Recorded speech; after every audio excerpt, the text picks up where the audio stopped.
Good morning, folks. How are we doing? I'm Scott. That is Bo. There is a cricket in the co-pilot seat. Hang on, we got to go with the cat grift.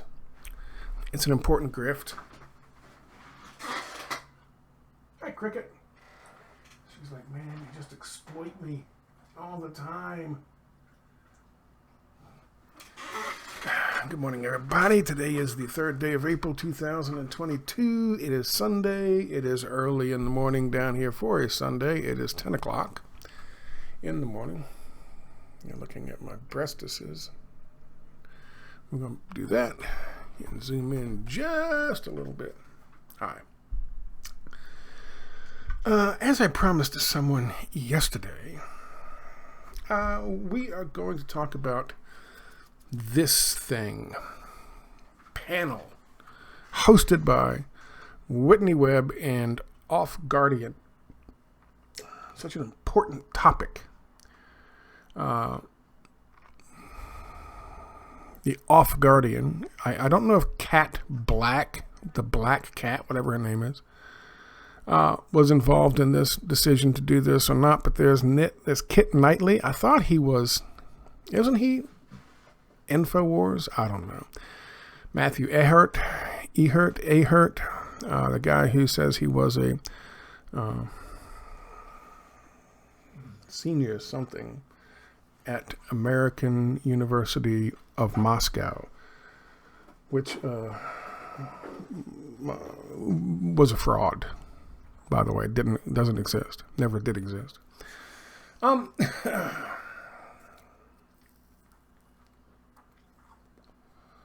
How we doing?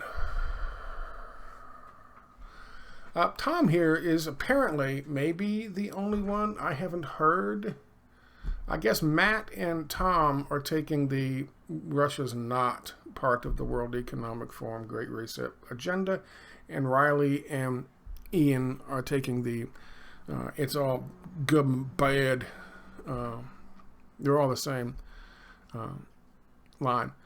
Their arguments, and I've just listened to the two, Riley and Ian. I haven't listened to whether Whitney makes any argument. I do know that Tom, at some point, brings up the fucking pegging the ruble to the gold standard, which apparently is lost on the rest of these other two, these two morons, Riley and fucking Ian. And when I say morons, I mean morons. These are morons. They are also dishonest. And the notion that this is something, it is so obvious now, the notion that this is something that even has to be debated. It's like, here we are all these years after 2002, and we're going to have a debate as to whether or not there were actually weapons of mass destruction in yellow cake from Nigeria, and whether or not Al-Qaeda worked with fucking Saddam Hussein to justify the invasion of the Iraq War. That debate, ladies and gentlemen, boys and girls, was over in 2002. Of course, the media wouldn't let you say that. Believe it or not, we didn't just discover censorship. It's been around for a while in this country. Just ask Phil Donahue about that. This is a ridiculous point, and it's not even an intellectual exercise. It's just how stupid can fucking Riley be for his part of it, and then how stupid can Ian be for his part of it. And if you say, Scott, well, that's just dismissive. No, I'll post a link. Don't take my word for it. Watch it your fucking selves. Let me start off with Ian. Have a listen. And by the way, look at fucking Kit. And look at Matthew. And Kit's like doing his nails. Whitney is, I don't know what Whitney's doing. She's doing something with the baby. I know she's got a newborn and she's got a small child. God bless her. I can't even imagine. Well, I can because I was at least, I didn't raise two kids, but my mother was a single parent. She's got somebody, I'm sure. My mother was a single parent and raising two kids on her own, so I do know how difficult that can be. But look at them.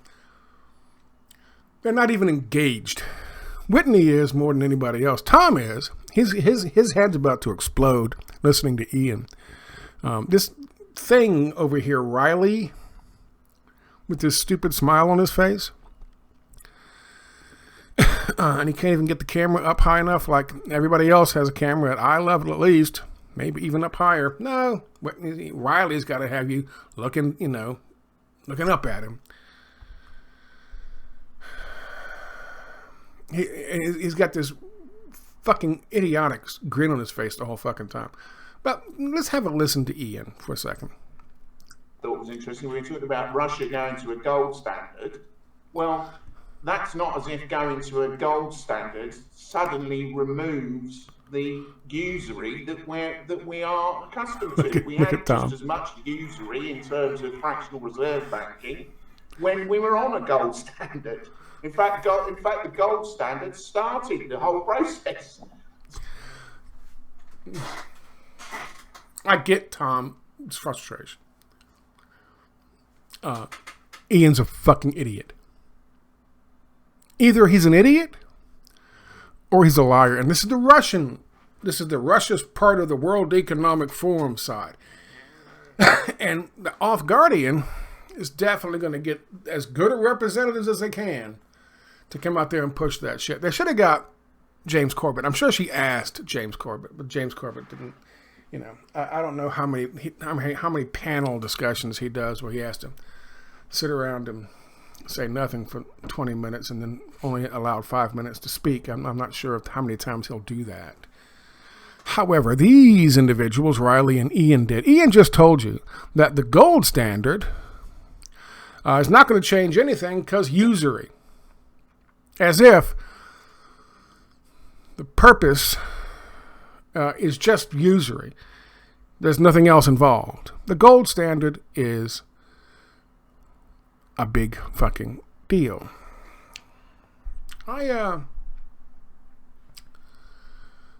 In a previous video, I shared with you guys something. And that was her. This is from the World Government Summit. A bunch of fucking elites and a couple of world leaders and people like Cass Sunstein sitting around talking about how they're going to remake fucking governments across the world. Because obviously the problem is governments. So we got to remake all these governments. And when I say Cass Sunstein, I'm not lying. World Government Summit speakers, events, annual speakers. These are the speakers here this year. Cass Sunstein. For those of you out there, history buffs, who know anything at all, even the least amount about Russia, which is about what I know, is about the least amount of about Russia, I will tell you this. When there's an organization, the World Government Summit, and you see names like Friedman, but you also see names like Jeffrey Sachs. If you have any concept of Russia, the Soviet Union being disbanded and turning into Russia, and how that went for the first decade, when the neoliberals got in there and they fucking privatized everything and they opened up all the glorious free fucking markets and unregulated all fucking banking and businesses and allowed hot money speculators like George Soros to come in and allow billionaires to steal the fucking resources that were once owned by the people of fucking Russia. One could say, you know what? Jeffrey Sachs's name involved in something called the World Governments Summit, where they're going to remake the governments of the world, might give one reason to pause for a second. It also might make you think, maybe Russia's not so big on the World Government Summits Possibly because you have folks like Cass Sunstein and, of course, Jeffrey Sachs participating, just so you know. But here's this person on a panel discussion at the World Government Summits. And she's going to explain to you what Ian apparently doesn't quite grasp. Please have a listen. What underpins a world order is always the financial system. I was very privileged. My father was an advisor to Nixon when they came off the gold standard in '71, and so I was brought up with a kind of inside view of how very important the financial structure is to absolutely everything else. And what we're seeing in the world today, I think, is we are on the brink of a dramatic change where we are about to, and I'll say this boldly, we're about to abandon the traditional system of money and accounting and introduce a new one. And the new one, the new accounting, is what we call blockchain. It means digital. It means having a almost perfect record of every single transaction that happens in the economy, which will give us far greater clarity over what's going on. It also raises huge dangers in terms of the balance of power between states and citizens. In my opinion, we're going to need a digital constitution of human rights. Yeah. And who's going to write that? Jeffrey Sachs and fucking Cass Sunstein's going to write the digital constitution for human rights? You understand her point. Her point is this. I tried to make this clear in the previous video, and that is this. A digital central bank currency, a central bank digital currency, or CBDCs, is the wave of the fucking future. And they are absolutely not pegged to any kind of material like gold or silver. Absolutely not. They are pegged to the country's own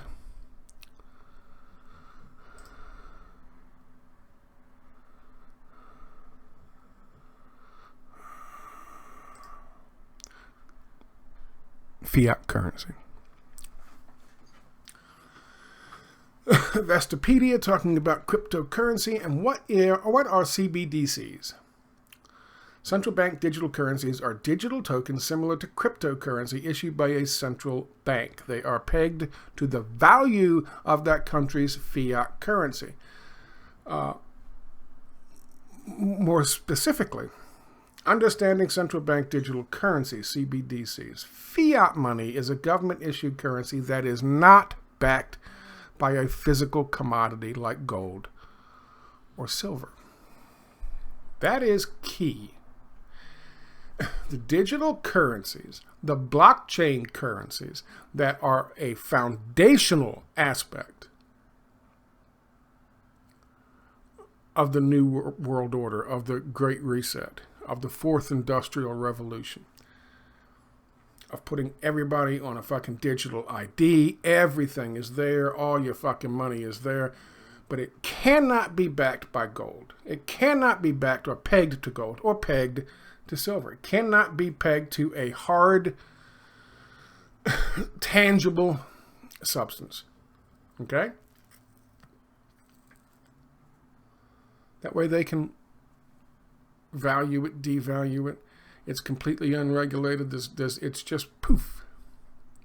It's whatever they, the masters of the universe, decide its value is for that fucking day. But also, all of this, from the very beginning, from the moment we started getting back coronaviruses from places like Azerbaijan and Georgia and China, and doing the research in the Tbilisi Center and in other places, all of that was to get to the point where you don't have any cash in your wallet. You can't go to the bank and take out cash. There's no such thing. If you spend a fucking nickel in a bubblegum machine, they know about it. If you make donations to the truckers' convoy, they know about it. And they'll punish you for it. If you make donations to the wrong political party, like the Greens or the fucking Libertarians, they'll punish you for it. They don't care if you fucking back the Democrats or Republicans. They're all the fucking same. You back somebody else, or even worse still, you try to create your own. They'll punish you for it. You start buying material and buying banners to fucking unionize the next Amazon, they'll punish you for it. Or, worse still, they'll deny you the purchase. That's the kind of control they're talking about. And that's the point. And what did we see with Russia?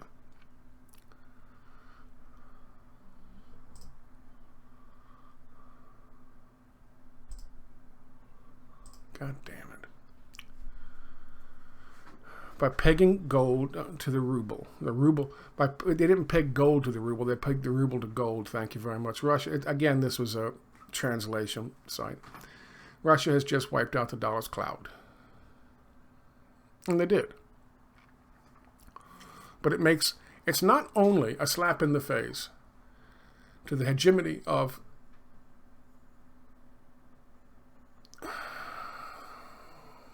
the petrodollar and the dollar itself, but it's also a sign that they're not going to be pursuing the same kind of abject, absolute control the World Economic Forum and their 2,000 businesses want to see governments have over their fucking people.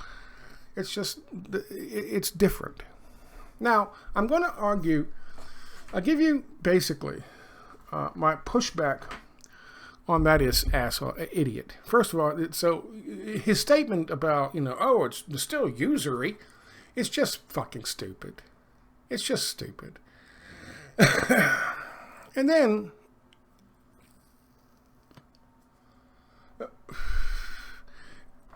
do central banks in Russia commit usury? Sure.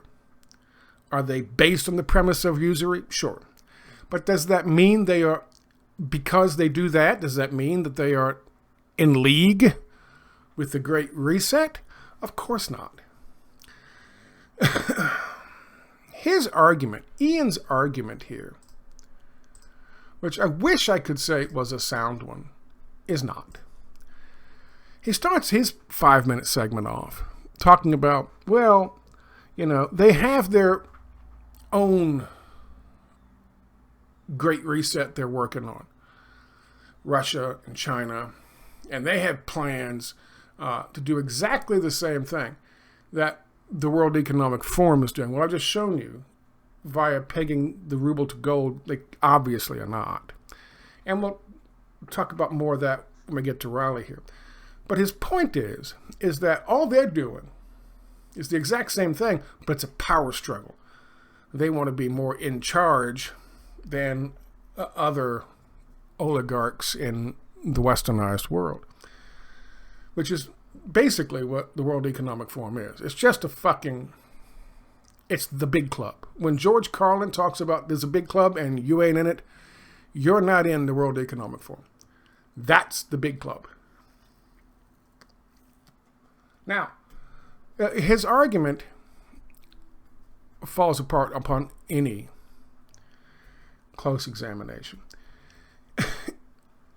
He says even if they are opposing the United States and Britain and Canada's version of the World Economic Forum's Great Reset, they are still pursuing the exact same thing, only in different ways. And his argument is, he's talking about what they say in terms of, he says they want the BRICS countries at the center of this Great Reset and Fourth Industrial Revolution, and they're the ones with the power, and of course the World Economic Forum will just fall in line with them. This is not true. And I offer you their own words. This is the joint statement from the Russian Federation and the People's Republic of China on international relations entering a new era of global sustainable development. Sustainable development is a buzzword. We know that. The buttons and all that shit. Very true. However, have a listen to what they actually write. When they say they're referring to the two sides, they're talking about Russia and China, obviously. I want to read this one opening segment of this, section of this, just so you have a better understanding.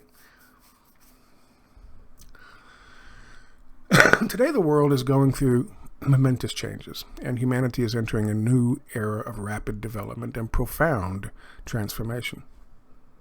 All true.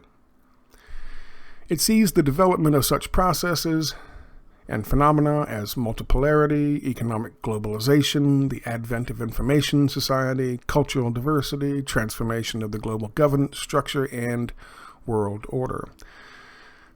Again, all true. There are massive changes taking place and being pushed by institutions like the World Economic Forum. There's increasing interrelation and interdependence between states, true. A trend has emerged towards redistribution of power in the world, true. But that's not by chance. That's what the World Economic Forum is doing. And the international community is showing a growing demand for leadership aiming at peaceful, gradual development. And the international community is showing a growing demand for the leadership aiming at a peaceful, gradual development. At the same time, as the pandemic of new coronavirus infections continue, the international and regional security situation is complicating, and the number of global challenges and threats is growing from day to day. All true. Just look at the Rona, and as soon as we were done with the Rona, we had the fucking Ukraine. It's just going to continue. Some actors, representing but the minority on the international scale, continue to advocate unilateral approaches to addressing international issues and resort to force. They interfere in the internal affairs of other states, infringe their legitimate rights and interests, and incite contradictions, differences, and confrontations, thus hampering the development and progress of mankind against the opposition from the international community. Who the fuck do you think they're talking about there? Oh, but they're all on board. No, they're not. They're part and parcel. No, they're not. The sides call on all states to pursue well-being for all and, with these ends, to build dialogue and mutual trust, strengthen mutual understanding, champion such universal human values as peace, development, equality, justice, democracy, and freedom, respect the rights of peoples to independently determine the development path of their own countries, and the sovereignty and security and development interests of states to protect the United Nations-driven international architecture and international law-based world order. Law-based world order, not free markets world order, law-based world order. To seek genuine multipolarity with the United Nations and Security Council playing a central role and a coordinating role. Promote more democratic international relations and ensure peace, stability, and sustainable development across the world. The sides share the understanding that democracy is a universal human value rather than a privilege of a limited number of states, and that its promotion and protection is a common responsibility of the entire world community. Now, I'll post a link to where I got, well, you can find this. You just find, Google Russia, China agreement. Actually, I'll tell you where you can find it easier than that.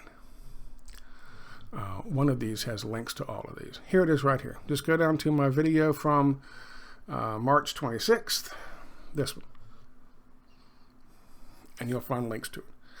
Two different, one's a PDF, one's published online. What does that mean? Some folks will say, Scott, those are lovely, flowery words, but they mean shit. That's not their fucking history. But Scott, the World Economic Forum will write stuff like that, but their history is different. Their history is the exact opposite, which is why you know it's just words to them. Decorations. China and Russia have both said, and I've said for years, part of the difference is, and the reason they'd rather go to China to make a loan for $1 billion than the IMF is, China's not going to dictate how they run their fucking country. Whereas the IMF and the World Bank and the United States will. Case in point, Joe Biden and fucking Ukraine. There's a video. Check it out. That's how you know it's just flowery words on one side, and they fucking mean it on the other. They mean it. And they're calling out this new world order that the World Economic Forum, United States, Great Britain, Australia, Bank for International Settlements, they're calling them out for what they're trying to fucking create. And they're saying, the rest of the world is saying, whoa, we want to make our own decisions. We want to develop our own fucking countries. We want to make our own history and head in our own path. Thanks, but no thanks. World Economic Forum says no. China and Russia say yeah. So when this Ian guy talks about they're offering something else, yeah, fuck yeah, they are. But it's not digital ID locked down into fucking digital cryptocurrencies that the government will control and either turn off or turn on based on whether you're good or you're bad. That's not what they're doing. That's not what they're doing. Now, in order to get through this quickly, because I know I have a limit of time because they will fucking shut me down. BitChute will say, no, you can't upload all this. I want to do a little bit on this Ian thing. Riley thing. I just did Ian thing. Which is just fucking stupid. So, his argument, you could say, maybe he's just ignorant of what happened with the gold standard in 1971. Maybe. Maybe he's just ignorant when it comes to what they're doing with central bank digital currencies. Maybe he's just ignorant. This guy's about to have his head explode because he's apparently not ignorant. But this guy is not ignorant. He's just going to kind of lie to you. He's just going to lie to you. Flat out lie to you. About everything he's saying is a fucking lie. And he's the other one on that side. I'm assuming because they're both hosting it, they're not on one side or the other. Maybe they are. I don't know. I didn't watch it. And I didn't listen to these guys. Maybe they're also full of shit. But let's have a listen to this thing. As hard as possible and in the most humiliating and dehumanizing way possible. And I really disagree with this idea that somehow Russia and China can use technocracy for good. And I'll give you two final things to think about with this. That please. If Russia...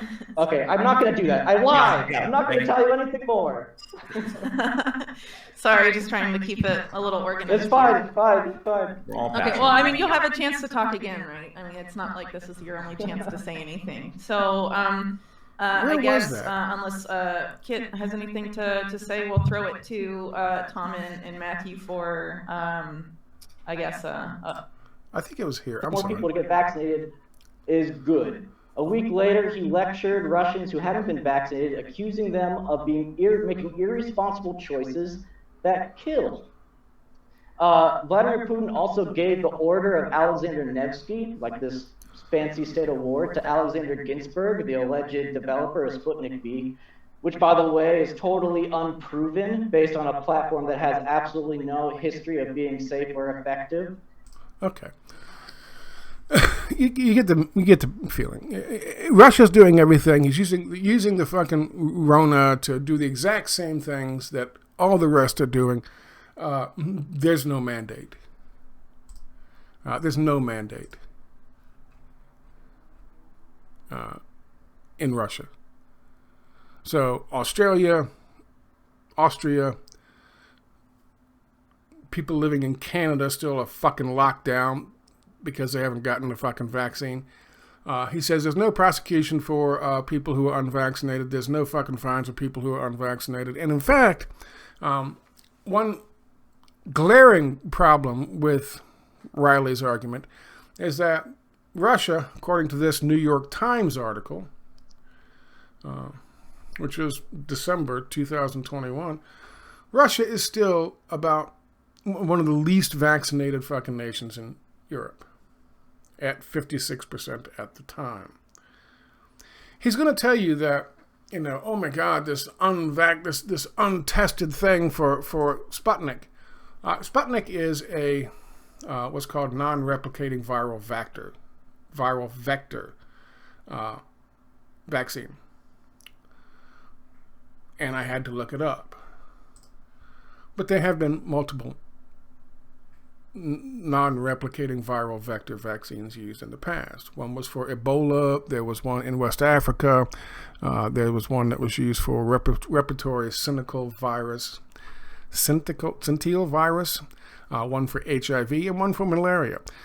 There's also one for Zika. So Zika, Ebola, respiratory RSV, HIV, and malaria. There's 5 examples in the past of these things being used. Whether they were the relative success or not, you could make an argument for on most of those cases. However, the reality is there is a history. They are tested. It has that particular type of virus vaccine has been used. These are the 5. They said they're all the same. He says they're doing the exact same thing that we are doing in the United States. The exact same thing they're doing in Australia and Austria and Canada. And these are the 5 vaccines that are approved for use in the Russian Federation. One is a protein subunit. Another is a protein subunit. This is a non-replicating viral vector.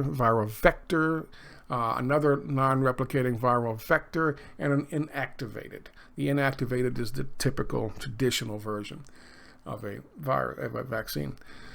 The only difference is a non-replicating viral vector means it is an inactivated part of the fucking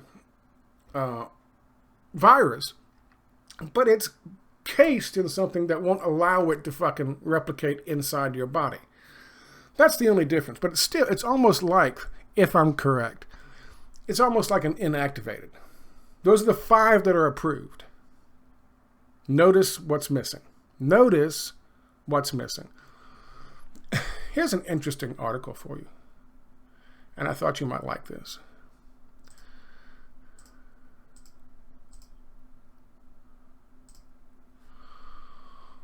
Why won't the mRNA vaccines be allowed in China? The whole thing is Russia and China are all in on it with them. They won't let them fucking bring in the mRNA shots, the faux vaxes that I call them. They won't let Pfizer in. They won't let Moderna in. There you go. New York Times.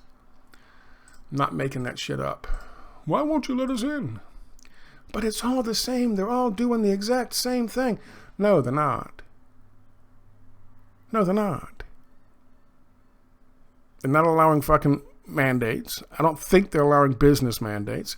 Here are the 11 vaccines that are in clinical trials. Not a single one of them is an mRNA vaccine.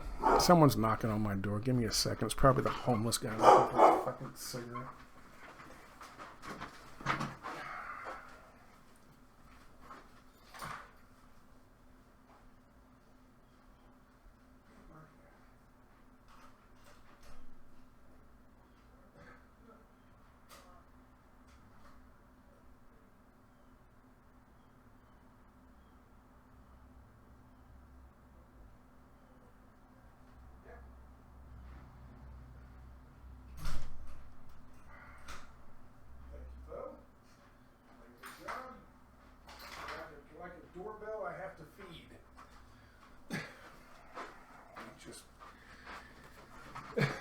of my time. Okay, so here we go.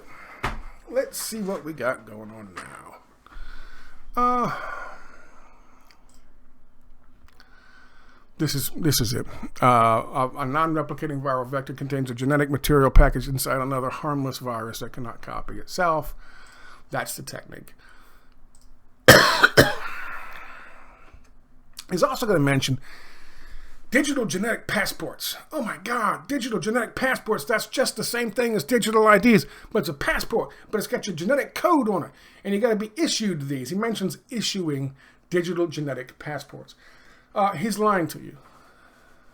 So, he lied about the vaccines. He lied about the fucking mandates. He lied about the fucking lockdowns. He said, oh my God, they got red sectors where people are, when the virus was really bad, in red sectors, they were all locked down. You know what they call that? You know what they call that? They call that containment. And that's how you fight viruses. That's how you've always fought viruses from the days that the Black Death. In the city, the Black Death got there, they would lock down the fucking city. They locked down the village, locked down the town. They didn't let people in or out. That's called containment, isolation. That's how you fight viruses. So he's lying. But then he talks about the digital genetic passports.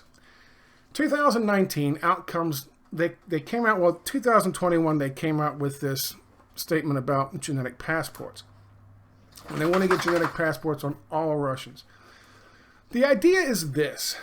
It is not a passport you have in your hand. It is not something on your cell phone. It's something that's taken at birth, a bit of your genetic material, which you can get from the placenta, I guess. I don't know where you can get it from. But a bit of genetic material, and they store it. And they then take a look at it, and they read the genetic code, and they look at it. And they understand what you have a propensity for in the future. Not whether you're going to be a bricklayer or a fucking politician, but whether you're going to develop renal failure or heart conditions or whatever. The idea being that they can better help the people in the fucking country. They have the technology now. Didn't have it 10 years ago. Well, they don't do that shit 10 years ago, Scott. They couldn't do it 10 years ago. They have the computing power now. They have the understanding of the mapping of the genetic code now and being able to read it now.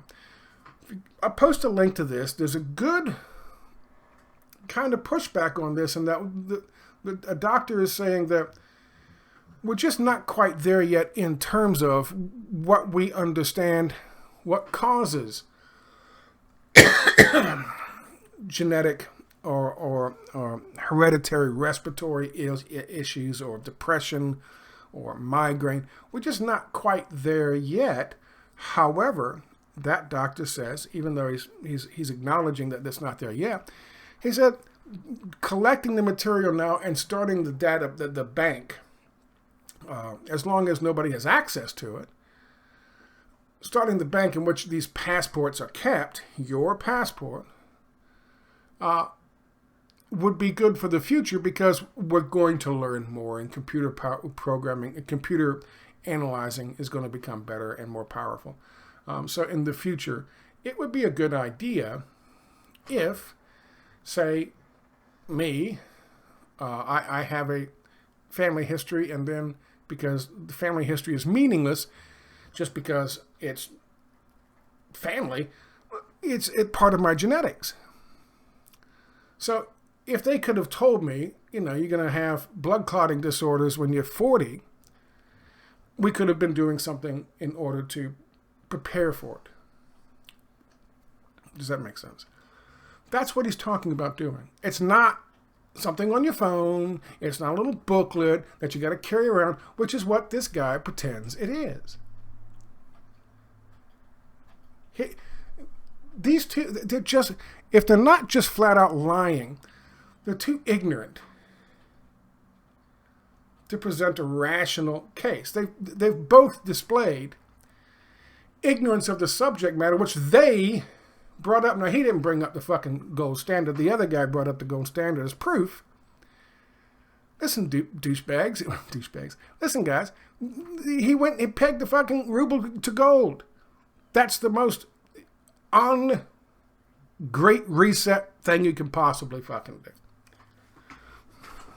And lastly, and I've mentioned this many times, and I will do it again, but before, well, I've talked about that. They're the speakers. That's that.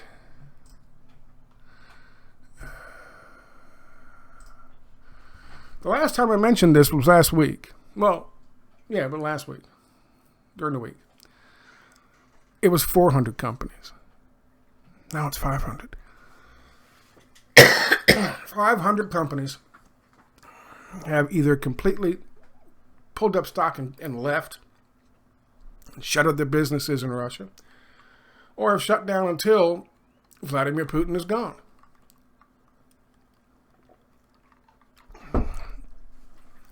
Ladies and gentlemen, boys and girls, they're not going to do that to Joe Biden. They're not going to do that to Justin Trudeau. They're not going to do that to Boris Johnson. They're not going to do that to that thing in fucking New Zealand, whatever the fuck she is. When your leader is part of the fucking Great Reset plan, a New World Order plan, you don't get rid of them. And you don't ask 500 of the leading fucking corporations in the world to sacrifice all their profits in a country the size of fucking Russia for nothing. You only do that if you need to get rid of them. And you only need to get rid of them if they're not on fucking board. It's a real simple fucking thing. It's just like, hey, you want to have a fucking panel discussion and we'll talk about whether or not there were weapons of mass destruction in Iraq in 2002? We could also talk about whether there were fucking yellow cake from Niger there too. Or whether Saddam was helping Al-Qaeda plan 9/11. We could do that.